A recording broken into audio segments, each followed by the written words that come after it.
লাল দুর্গে উঠল পদ্ম ফুল খচিত পতাকা। বক্সনগর এবং ধনপুরের উপনির্বাচনে বিজেপি দলের জয়ী প্রার্থী তফাজ্জল হোসেন ও বিন্দু দেবনাথকে নিয়ে মুখ্যমন্ত্রী ড মানিক সাহা, প্রাক্তন উপমুখ্যমন্ত্রী জিষ্ণু দেববর্মন, বিজেপির প্রদেশ সভাপতি রাজীব ভট্টাচার্য সহ আরও অন্যান্যরা এক সুবিশাল ধন্যবাদ ও অভিনন্দন র্যালির আয়োজন করেন বিজেপির প্রদেশ কার্যালয় থেকে। উপনির্বাচনে বক্সনগর এবং ধনপুরের রাজ্য নির্বাচনের ইতিহাসে রেকর্ড বোর্ডে জয়ী হয়েছেন শাসক দল বিজেপির দুই প্রার্থী। আর এই জয়ের উল্লাসে মেতে উঠল বিজেপির কর্মী সমর্থক, নেতা, মন্ত্রী, বিধায়করা।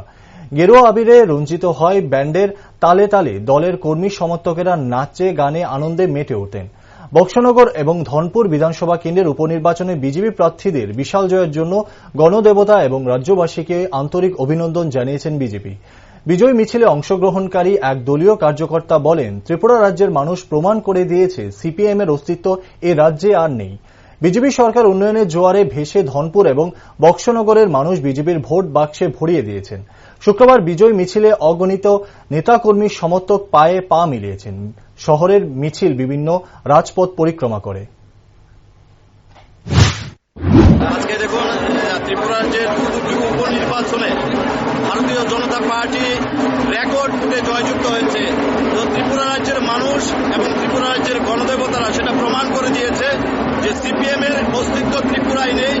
ত্রিপুরায় ভারতীয় জনতা পার্টির নেতৃত্বে আমাদের রাজ্যের মাননীয় মুখ্যমন্ত্রী ডক্টর মানিক সাহার নেতৃত্বে যে উন্নয়ন চলছে, সেই উন্নয়নের পক্ষে ধনপুর এবং বক্সনগরের আম জনতা ভোট দিয়েছে। রেকর্ড ভোটের ব্যবধানে জয়যুক্ত করেছে। ত্রিপুরা রাজ্যের সমস্ত ইতিহাস ভেঙে দিয়েছে।